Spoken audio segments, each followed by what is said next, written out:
In the book of Nahum, in Nahum chapter 2, we see how the city of Nineveh will fall under the judgment of God.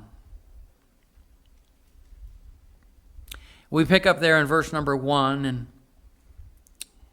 we see there, he that dasheth in pieces has come up before thy face. Keep the munition, watch the way. Make thy loins strong, fortify thy power mightily. For the Lord hath turned away the excellency of Jacob as the excellency of Israel.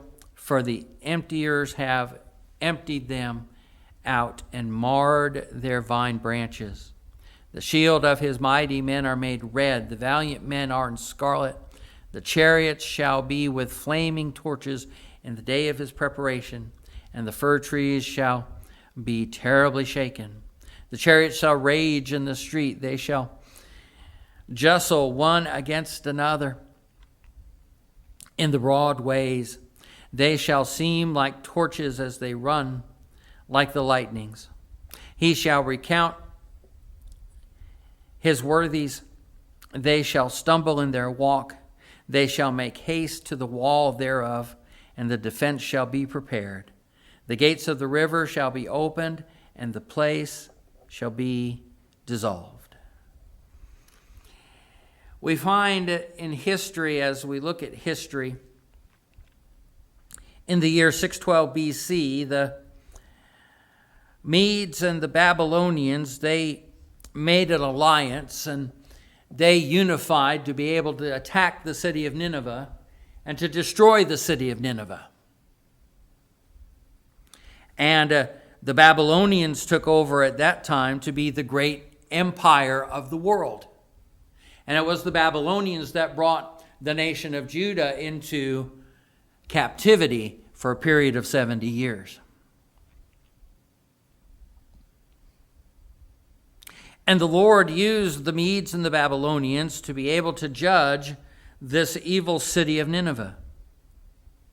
This chapter, chapter 2, is a vivid description of what happened as seen by Nahum in the vision that God had given him. As we read there in verses 1 through 4, we see the invaders appear in the city. The guards on the walls of the city see the army advancing, and the officers issue orders to encourage their soldiers. You can almost hear their sharp commands there as we read in verse 1. He that dasheth in pieces has come up before thy face. Keep the munition, guard the way, make thy loins strong, fortify thy power mightily. And above all, you could hear the noise there in the city of Nineveh.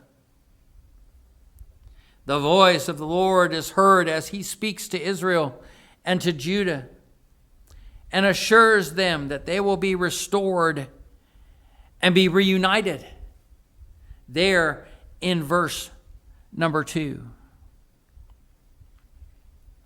A process that goes on even today, as God is gathering his people back to their land, the land that God had promised Isaac and his seed after him, what we now know as the nation of Israel. God still gathers his people back there from all over the world. And one day they will all be reunited in all of the land that God gave to the nation of Israel. Because you may know and understand, and if you look at maps in the back of your Bible, biblical maps of the day, the nation of Israel now doesn't have almost half the land that they had when Joshua conquered the land with the nation of Israel. But one day they'll have all that land. God will give it back to them.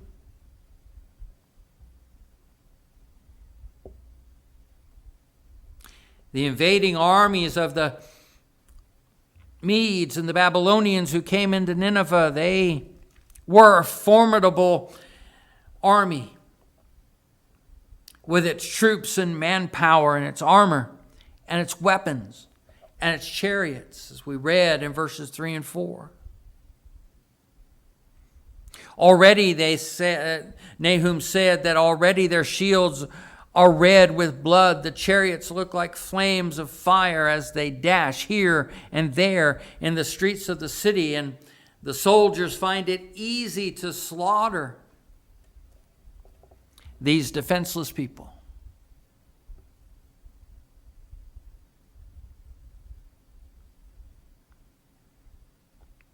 As we pick up in verse 5 and we read down through verse 10, I'm going to pick up in verse 7 because we had read verses 5 and 6.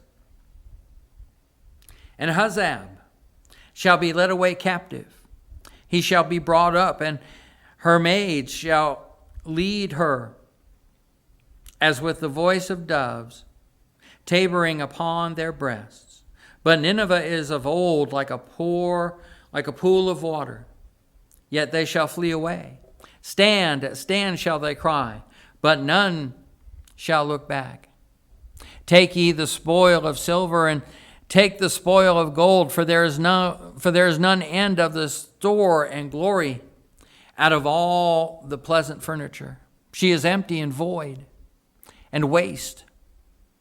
And the heart melteth, and the knees smite together, and much pain is in all the loins, and the faces of them all gather blackness.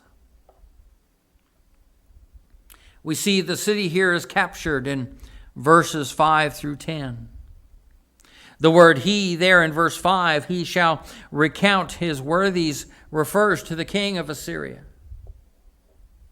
who had plotted against the Lord and who had plotted against his people, as we read back in Nahum chapter 1 and in verse number 9 in the previous chapter. Nahum 1 and verse 9. What do ye imagine against the Lord? He will make an utter end. Affliction shall not rise up the second time. He gathers the best officers and he gives them orders to protect the wall. But they are too late. They stumble like drunks instead of marching like heroes. The leaders were sure that their fortress was impregnable. Probably built by the same people that built the Titanic. You remember the Titanic. They said it was unsinkable. Yeah, then it meant an iceberg, and that was that.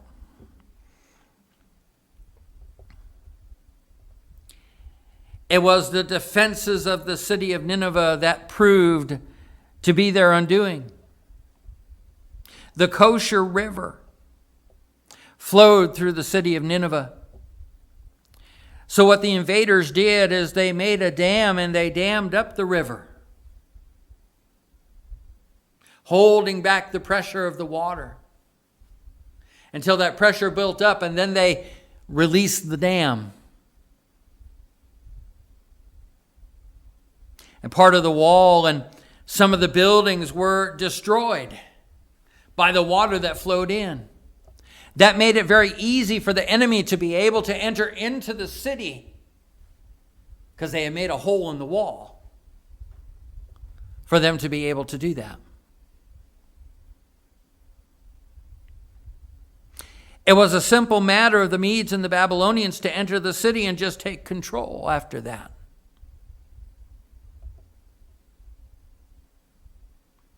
But they can't take credit for the victory. See, this was all decreed and planned by God. It was God that gave the Medes and the Babylonians the victory over the Assyrians. Although I'm sure they took the credit for it.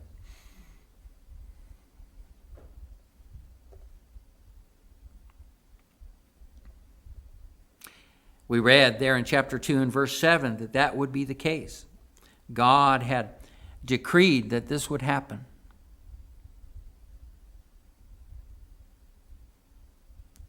The city was destroyed, the inhabitants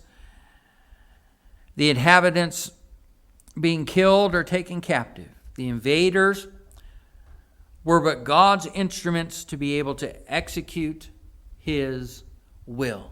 God uses people and God uses nations to be able to have his will done here upon the earth, whether they are saved or not. It doesn't matter to God. God uses them. The Babylonians were idol worshipers too. But God used them to punish the Assyrians. He also used the Babylonians to discipline his people Israel for 70 years, taking the land of Judah captive for their idolatry against God. God is using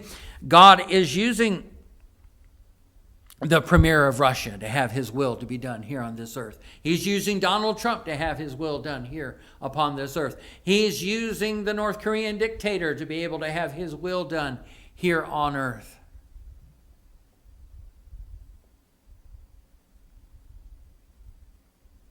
God uses the instruments that are at his disposal for his will to be done. And so for what that means for us is that God uses us as his people in his church to get his will done, to preach the gospel to every creature. Our responsibility. First, we see the soldiers line up the prisoners to march them off to their own lands, where they'll become slaves. It's kind of ironic because that's what the Assyrians did when they captured people. They marched them off to another land. It's what happened when they took Israel captive. They plucked them right out of the land of Israel and put them in a land that was similar to the land of Israel. And now they were being displaced.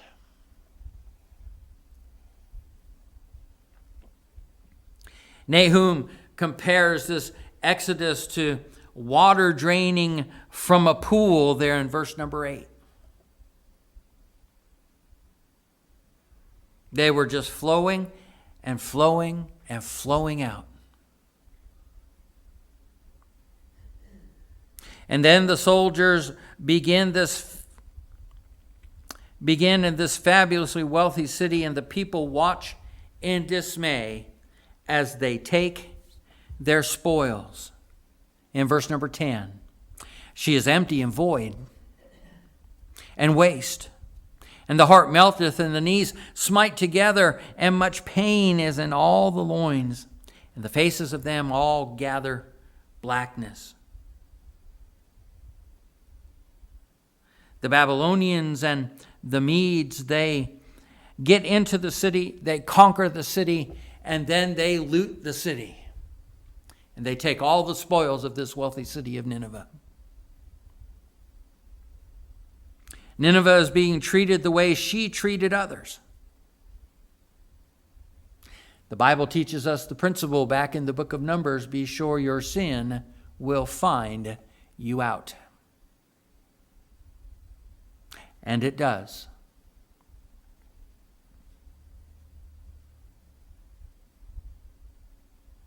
And we see that these captive leaders are taunted as well. As we read there, verses 11 through 13. Where is the dwelling of the lions, and the feeding place of the young lions? Where the lion, even the old lion, walked, and the lions whelp, and none made them afraid. The lion did tear in pieces enough for his whelps, and strangled for his lioness, and filled the holes with prey, and the dens with ravin. Behold, I am against thee, saith the Lord of hosts. I will burn her chariots in smoke, and the sword shall devour thy young lions, and I will cut off thy prey from the earth, and the voice of the messenger shall no more be heard. Speaking on behalf of God, the prophet Nahum has the last word. And isn't it God that always gets the last word?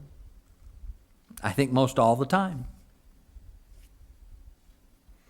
As the Assyrian captives are marched away, the leaders and common citizens, the city's treasures are carried off by their captors. Nahum taunts the Ninevites by contrasting their current plight with their former glory. The image of the lion is often used by the Assyrians in their art and in their architecture. If you visit a museum that would have a display on the Assyrian Empire, any large museum that would have one, you would see these large statues of lions. Lions are a symbol, of course, of power, strength,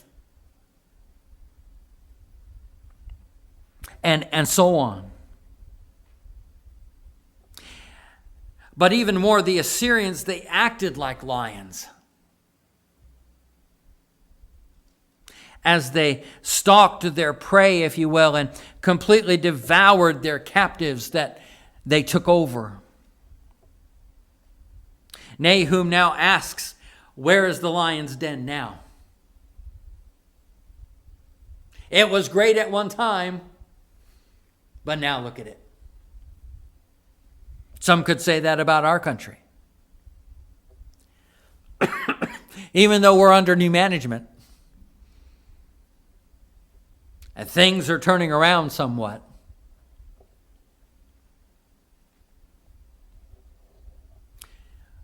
Where's our former glory? Where was that great generation that back in the 1940s made the tanks and the ammunition and the bombs and the planes to defeat Hitler and Nazism, to defeat the Japanese and their imperialism? Where's that?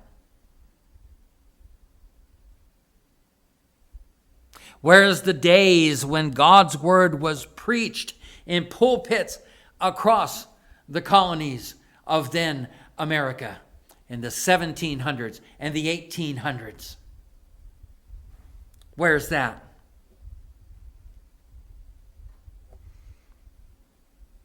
Where's that now? Where's it gone? Slowly disintegrating, moving by the way, as America still becomes a weaker and weaker nation because we have drifted away from God. And those that want to take God out of our society completely.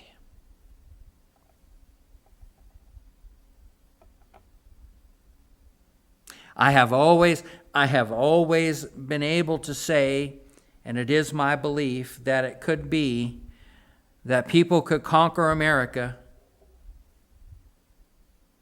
without firing a shot.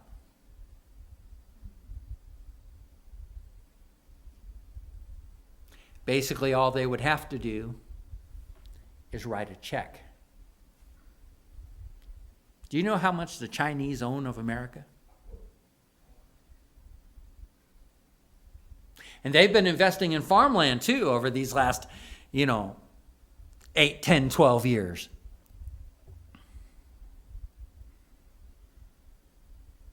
And our debt is so great, all a nation has to do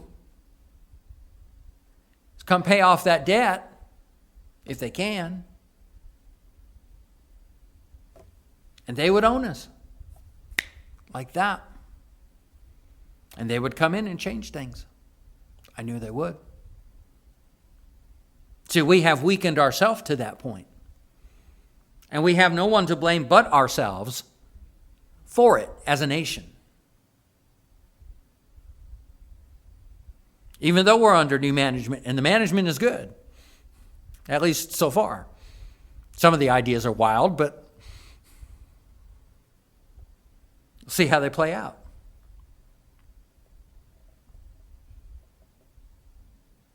See, Nahum asked as the city is being destroyed, where is all your prey, the treasures you ruthlessly took from others? Lions will usually take to their lair enough food for themselves and for their cubs to be able to eat.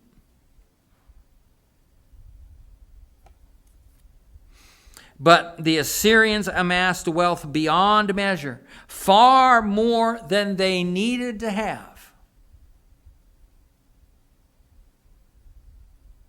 And they did it at the cost of human life.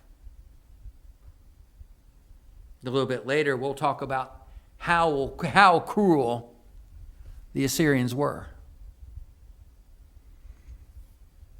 in our study.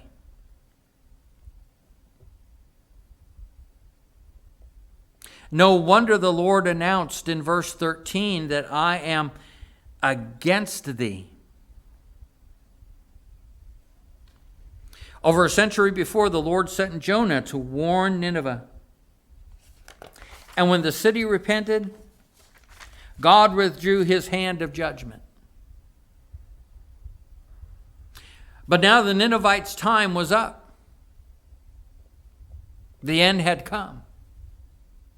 And their reign was through.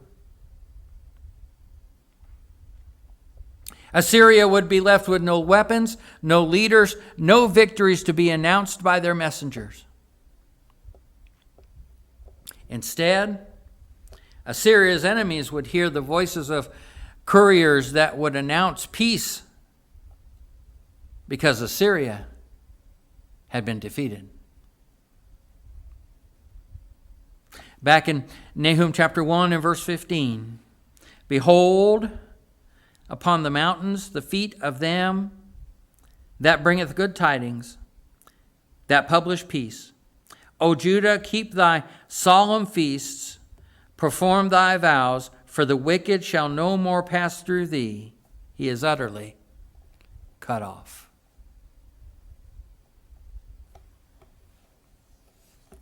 It's what God can do to a nation that strays far away from him.